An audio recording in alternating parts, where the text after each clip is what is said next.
Welcome to ReactionLand.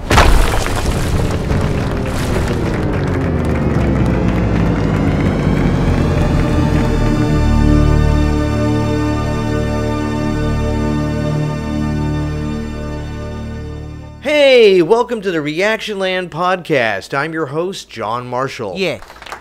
If you're new to the channel, please remember to like and subscribe. Go ahead and smack that bell to be notified of future upcoming podcasts. On tonight's podcast, I will be doing a reaction to the Foxes and Fossils performing Peace Train, which is a classic Cat Stevens song with a great message that we can truly appreciate in today's times. And immediately following tonight's reaction, I will be joined in our virtual studio by Ross King, the younger brother of the late Scott King of the Foxes and Fossils. Let's jump into tonight's reaction. Here we go.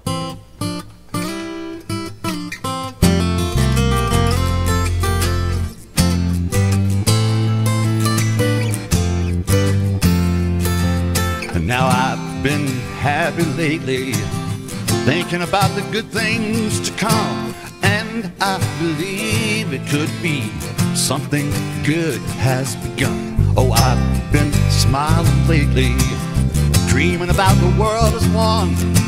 And I believe it could be someday it's going to come. 'Cause out on the edge of darkness, there rides the peace train. Peace train, take this country, come take me home again. Now I've been smiling lately, thinking about the good things to come.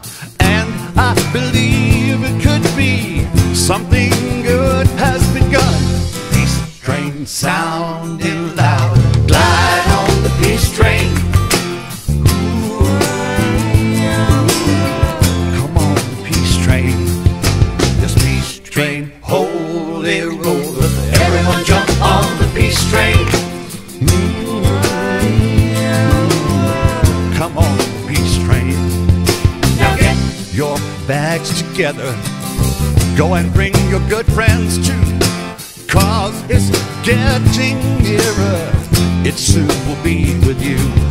Now come on and join the living, it's not so far from you. And it's getting nearer, soon it will all be true.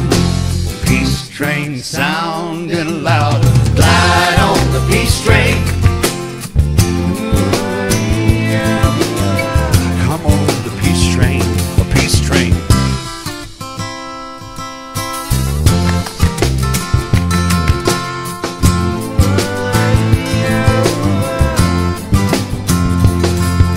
Now I've been crying lately, thinking about the world as it is. Why must we go on hating? Why can't we live in bliss?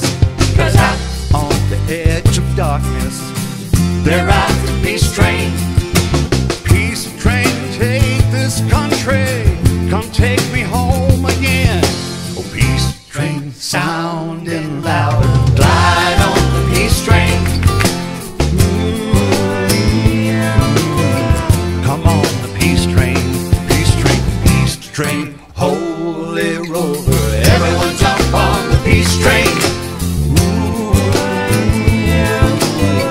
Come on, come on, come on, yes, come on, peace train. This is the peace train.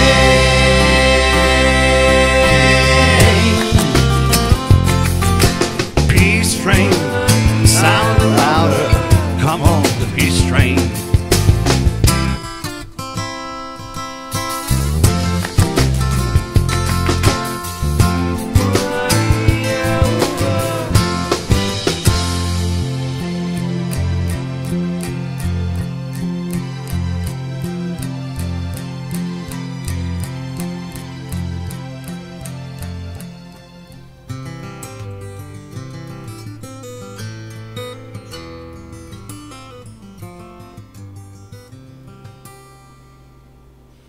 Oh man, beautifully done. Beautifully done. I believe, yeah, I believe 100% that this is our first, well, my first reaction to a Darwin song. I've got, a pretty good respect for this man, but I have even more so now that I've Attaboy, Wilbur! had the pleasure of listening to his lead. Very well done. Yes. Another observation I just made, Ross King is playing the bass in this video, which is pretty appropriate because he's going to be joining us in just a few minutes. Chase and Maggie and Sammy adding some great harmony to this. Definitely selling the peace train in my book. And let's not forget the wonderfully talented Tim Purcell, who is the backbone of this wonderful group, and Toby, and our magnificent drummer, who never seems to miss a lick. Man, this is such a wonderful, wonderful arrangement. In fact, if Lawrence Welk were here today, he would say, that was wonderful, wonderful. And now the lovely Lennon sisters are going to sing I Can't Get No Satisfaction. Thank you, girls. That was a bitchin' basso. Yeah. Anyway, and then, as always, blew that dust off and shined up an old penny and made it shine. I can't express it enough how much this world needs peace right now. Trying times. We all need to wake up and smell the roses. It's getting out of hand. And I just appreciate the song. I appreciate songs from this era simply because of the storytelling abilities. I think that today's music is just so lost. I mean, it depends on the artist, of course, but today's music is just, it's got no soul, as Bob Seger would say. I have done a lot of Foxes and Fossils reactions simply because I enjoy what they do.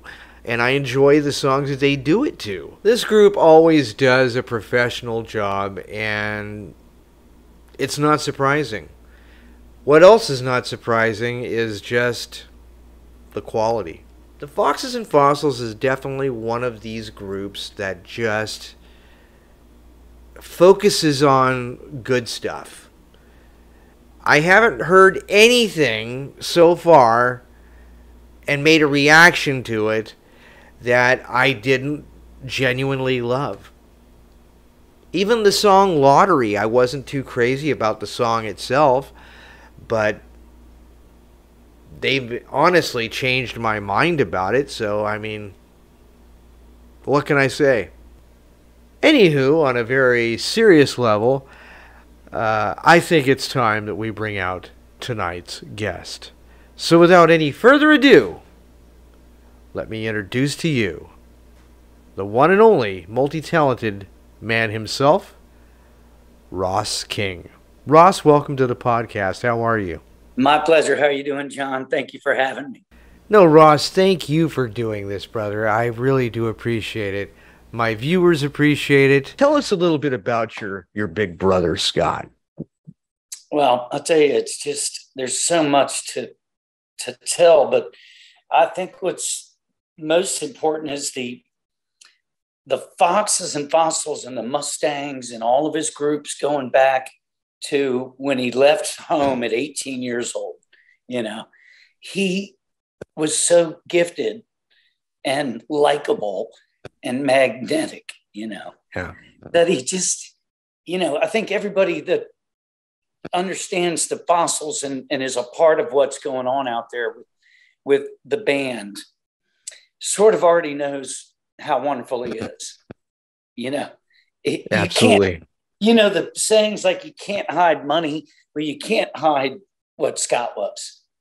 He was so caring and giving and thoughtful it was just, there's so many things to share about him. Yeah. And how long had he actually been with Foxes and Fossils, or was he a founding member? Yeah, founding member. He had joined a band in Georgia called the Mustangs, and he was really happy about that too. You know, he shared all this stuff with me along the way, as well as the desire to be a bass player. He shared that too, by giving me a bass, at Christmas when I was 13. So that's pretty cool. So, he let me know about this opportunity he had to fill in for a band. And he was really excited about it because he had met everybody and he felt really comfortable with their professionalism and their musicianship and all of the things that made Scott special. He saw in the Mustangs. So he did this where they met and they did the show and everybody was really pleased. And the rest is sort of history, where it worked itself out that they were able to utilize Scott. Richard was busy with some other things that were going on in his musical life, and that would be Richard Meter, the other guest bassist that is doing Foxes and Fossils now. Okay. So it just worked itself out. He immediately loved it. And I remember him being super excited about it. And then that was the period of time where he was just really happy and doing fun gigs. And he was very, very satisfied with finding that. And that's something that's hard to find in music, is that kinship with everybody involved. That's rare. And maybe it's, as we get a little more mature, maybe it's easier for us to kind of coexist. I'm not sure, but he loved it. And that's where it all started. And that's been going back a good ways. And I'm not going to remember all these dates, but it's prior to the Fossils. It was a Mustangs group. And that's where Tim Purcell came into his life. And then throughout that band, they just did their thing and had some great opportunities, fun gigs, playing for the governor of Georgia and doing all these great gigs that he would share with me, and it was really fun to be brothers in music. And so I would always tell him that I'm so envious of your bands, because he would send me the videos and I'm like, these guys, nobody's making mistakes.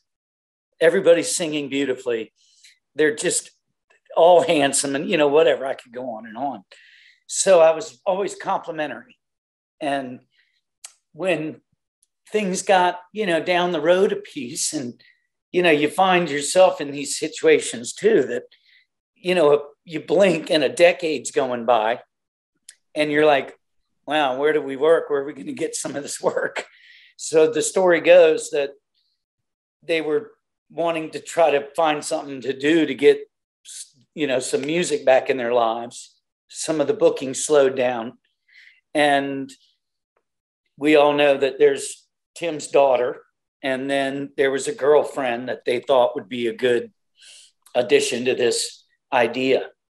And was that Maggie, or it was Maggie, right? Right. And, I find it really fun, but the stories are better told from the band members. But the gist is that the first gig, they didn't have a name and they were just tossing things around sort of jokingly. And Tim had a recommendation, and then Scott kind of whispered, which is what he would do. He wouldn't, go on the mic or anything, but he kind of leaned over and, oh, it should be Foxes and Fossils. And I remember him sharing that with me too, that he was proud of that moment where he hit that, ooh, zing, I've got a great idea. And it really is. It's fitting, isn't it? Absolutely. Even the videos of the live performances almost sound studio quality. I want to say that even popular bands that, have made billions and billions of dollars, don't even take the care to sound as good as these guys do for probably what, fish and chips. I mean, compared to what those guys are making, but the quality of this group is just amazing. And you could see in the live performances how much love that Scott had for what he was doing, that there was definitely a glow. It really was his favorite part of his life. I mean, he shared a lot with, the early bands. He loved it. I'm not diminishing any of that. But there was this quality to the, Scott all along. Everyone else tell you that worked with him and cared about him. He was so good to us, super good. I love you, man. Thank you. God bless you, man. I figured this would happen, so it's okay with me. But he loved it all. But this later part of his career became a teaching moments with youth and the girls, and supportive, and then being with people that he totally admired in the men too.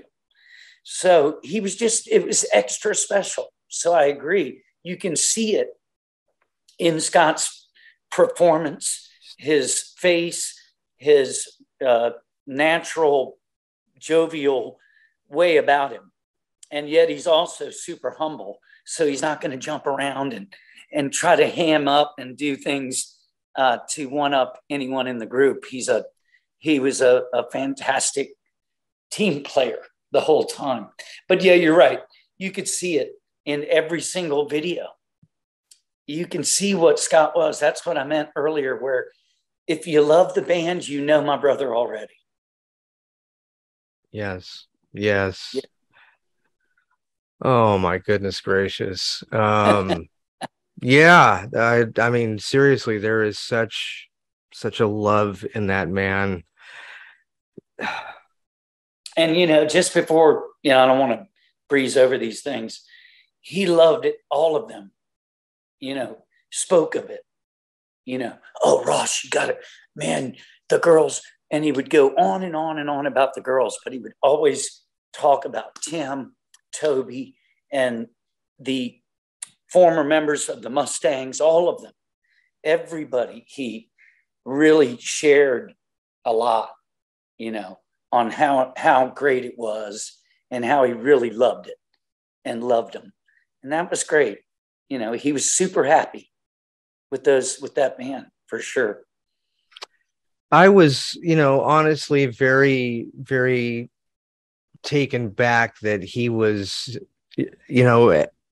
always in and out of our comments areas and sporadically through the earlier videos that we did. And at first I didn't really place who he was, but once I realized, oh my God, that's the bass player.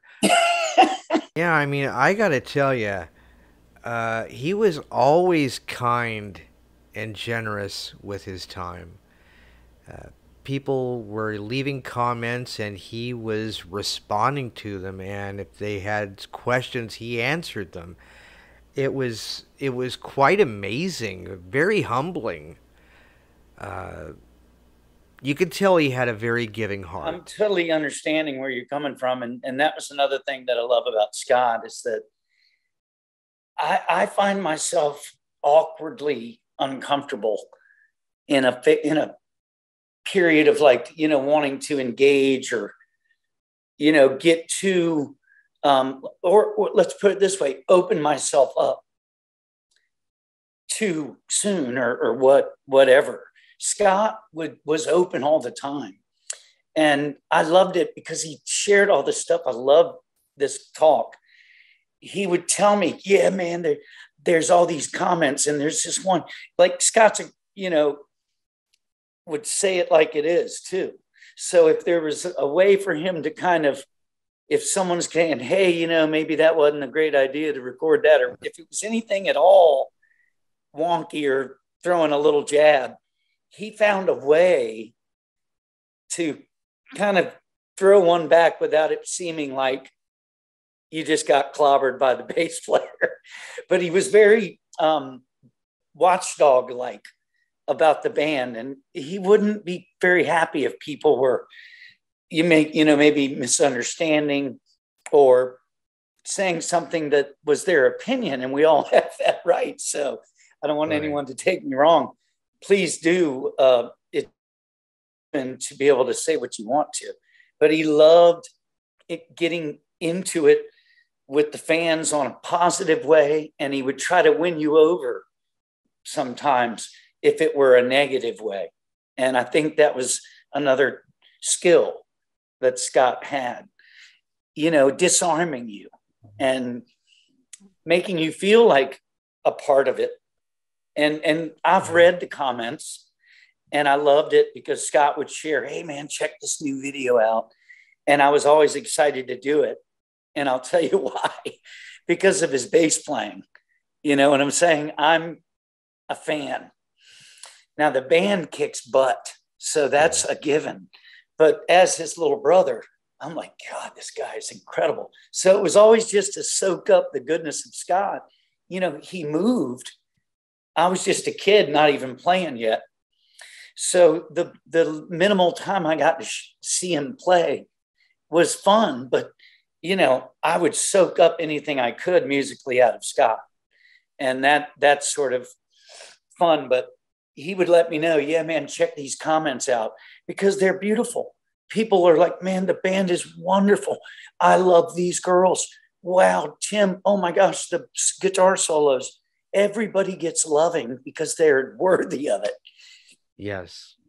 Tonight we actually did. We're piggybacking this podcast with the Peace Train reaction, and it's the first time we've covered Darwin. And what are your thoughts on that song? Well, I'm going to tell you another gem. I feel, along the way with the different bands and the transition from band to new band. There's all these wonderful people in the groups, and Darwin is an addition to a group that was formed, and then Darwin came around, and Scott just thought he was fantastic, and I do too. So, if you play and sing that beautifully, and really all of them, it is to me a vocal group, and when you have that ability to sing, and the tone of the voices fitting together, and the knowledge that they all have, and the patience, and hey, I'm going to get out of the way of this, and the way they work together. You add the beautiful musicianship that Darwin also possesses, and Tim, and Toby, and Scott, and Pocket Pike. I mean, give me a break. The drummer is to die for. And I think the Peace Train, I think it's awesome. I like the song, and I think that Darwin just crushed it. I love the harmonies. I love the editing in the video. I love the guitar. I love all the parts. It just feels good to me. Yeah. I want to say also real quick before your comments on it is that I find it, this was something that my brother Scott was very good at choosing songs for anybody, and including me and the bands I've been in. He would recommend, oh, you guys would be great. You guys would be great doing this. And your girl, you should have her maybe try this one. And I would always try to get those songs implemented. But Scott, if I'm wrong, I don't mind being wrong. I'm wrong a lot in life, and that's okay. I think that Scott had recommended that this would be a good one for Darwin. And Scott was always wanting to give everybody the shining moment. Right. Wow. Well, how long has this been in the can? This is picked up newish, but okay. It was an idea that Scott had offered up. Gotcha. And, another thing I feel when Scott was still in better health, he had done some work and they released a video after Scott died. And that would be Lottery. Lottery, yes. And yes. what a great song. And I love the messages in these songs. But the Peace Train is a message right now that, Perfect. Don't we all need a peace train right now? So really, totally. I think stellar timing. And I think it's cool that Scott recommended it. That makes me feel, Scott just was really the bee's knees in all these ways. He was right again. Yeah, he really was. And Darwin nailed it. And you can see that with the outpouring of love that's happening, supporting, the gentlemen in the band, I think, sing beautifully too. And, the girls are absolute professional, top of the world as well.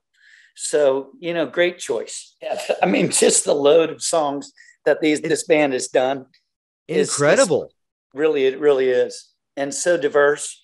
Maybe, with the fossils being the steering part of the ship, maybe some of the material is older, but I find the older music just to be enriching in every decade. I don't feel like it ever is going to lose a beat. No, that's my take on it. I feel like they're trying to do some modern things too. And the fans are asking for different things, but I really do think that what they do is perfect and they shouldn't switch anything. No, I wouldn't change a thing. I want to hear a little bit about your group, the Vinyl Headlights. Right. The Vinyl Headlights is just I feel like some of these things are so cool. I am so happy that I was asked to join this band. The singing, the two singers, the drummer and the lead guitarist do lead singing, and I do a few, and then we all sing harmony with each other during the whatever's happening. It's a 3-piece band and electronic drums, and we are kind of a wedding and a function band for the money. Quite frankly, it's a great business. It's fun to be in a band, period. You're a wedding singer. Way more fun when your girlfriend isn't saying, so when are you going to grow out of this? Never. How dare you? Never, exactly. As soon as Mick Jagger does, he ain't quitting. They've been together going on 15 years. And I've been in the band, I guess, 4. And I'm really happy with them. We work a lot during the wedding season, and on the off season, I guess you could consider it, December to March. It slows down a little bit, and I get to, chill a little bit and stay home more and maybe try different things. But the Vinyl Headlights is a great band. I really enjoy being in the band, and anybody that wants to check it out, there's plenty of stuff out there. There, you might not see me in all the live video because they've been in the band for so long. You might see the other guy, but really neat band, and I'm happy to be in them with my buddies Johnny and Alex. And hopefully we'll have some reactions to some of your stuff eventually. Well, I would love that. I know that Johnny has many projects that he does, and he's got some things in the pipe right now. So who knows? I'll be happy to turn you guys on to each other. Amen. Well, Ross, we are just about out of time for this episode, but we do have time for one fan question. All right. Well, tonight's question comes from Jerry Bach. Jerry asks, how often did you and Scott play together? And were you ever in a band together? Good question, Jerry. Well, we didn't get a chance to play a lot together. And when you think about Scott growing up and being 18 and ready to go, that's what happened. So, it was more of me just admiring what he did and sort of wanting to do it too. And he gave me the bass when I was 13. And that's when I started playing with other friends who got instruments for Christmas. But he would always encourage me, and we would see him once a year at Christmas time. And he would always come loaded with gifts for the family and his dear friends. And then he would, on the way back, grab a bunch of gifts for his friends in Georgia, Virginia peanuts and different things that he would make a special trip and take time out of that 10-hour drive, just a really giving guy the whole time. But no, we didn't get to play in a band together. He would take any job I ever held as a bass player. So thankfully he wasn't around a lot to keep my growth stunted. But, when we did have a chance to sit down, I would ask him to play things for me and show me things a lot. And he would ask me the same thing. I think one time he came back and I was doing some popping thing.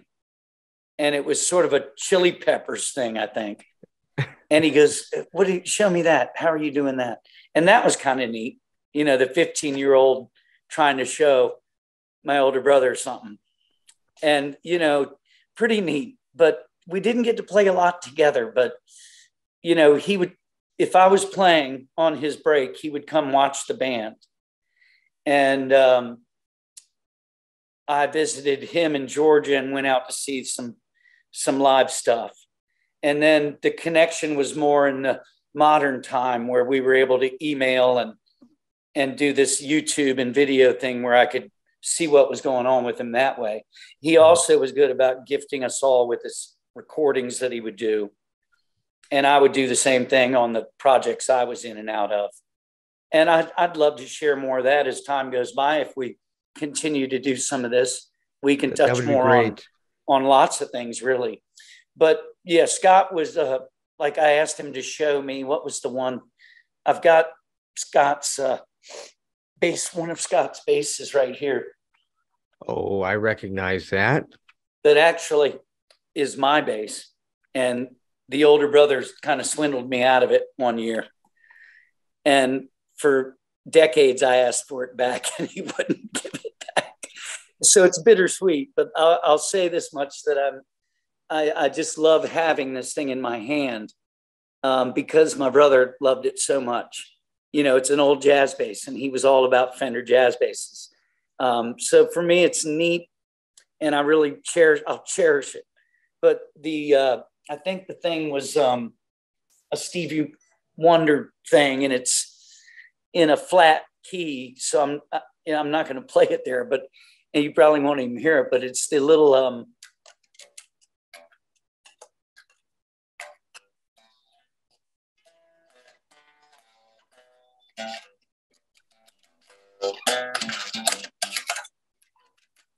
that Stevie Wonder bass breakdown.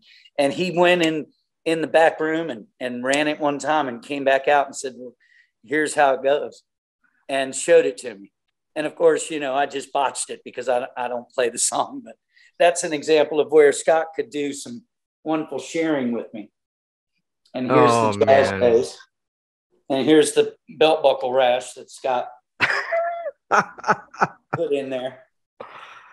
Oh, man. We didn't get to play together is the answer to that. But, it was nothing but him encouraging me, really. And, one of the last neat things I don't mind sharing, because this is, again, kind of epitomizes Scott, is he would always, we're talking, he's been magically, beautifully gifted musically for so long that my little, road on this thing was like ridiculous punk rock, when I got the bass and, but after time went by, he would always, oh man, Ross, you're so good, man. You kick my butt. You're so much better than me. Well, ladies and gentlemen, we had a technical difficulty. We were kicked out of Zoom simultaneously, and the interview abruptly came to an end. However, I did actually call him back via Facebook Messenger, and we continued on another probably 2.5 hours of just sharing, our souls and our thoughts. And I really enjoyed meeting him, and he guaranteed me that he would definitely be back to make appearances on the show. And he's got some stuff brewing that you're not going to want to miss, so stay tuned. One thing I've got to say about this interview is I realized what a special individual Scott was. And from the bottom of my heart, he will very, very seriously be missed. Well, ladies and gentlemen, that's my story, and I'm sticking to it. I want to thank Ross King for being on the show tonight. It was definitely a pleasure having him here. This was the ReactionLand Podcast, and I really hope you enjoyed it. I hope you had a great time. I know I did. I thank Ross 100% again from the bottom of my heart. God, I love that man. He is such a sweet soul, and what a pleasure it was to meet him. Ladies and gentlemen, I'm John Marshall, and I'm out. Boy, kid, pick it up. Think hard. That's it, kid. Hard. I got it. What? A terrific headache. Oh. There, how's it? Oh, come on.